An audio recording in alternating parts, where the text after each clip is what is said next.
Have you ever tried a tangy, chewy delight that transforms simple moments into bursts of fruity fun? Today, we're diving deep into the world of Airheads candies.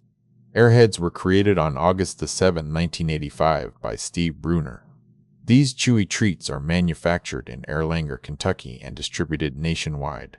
The texture of Airheads is uniquely chewy but not overly sticky, making them easy to enjoy. The flavor profile includes a sweet base with a distinct tangy kick.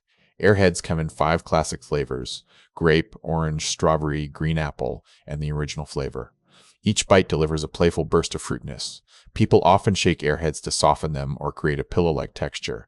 This playful interaction enhances the fun and enjoyment of each piece.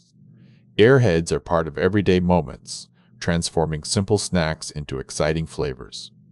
From classic candy bars to shareable bites, they offer a variety of ways to enjoy the tangy treat.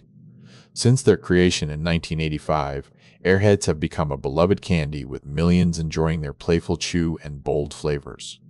Unwrap the fun today. What's your favorite flavors? Share in the comments below. And don't forget to subscribe for more candy insights.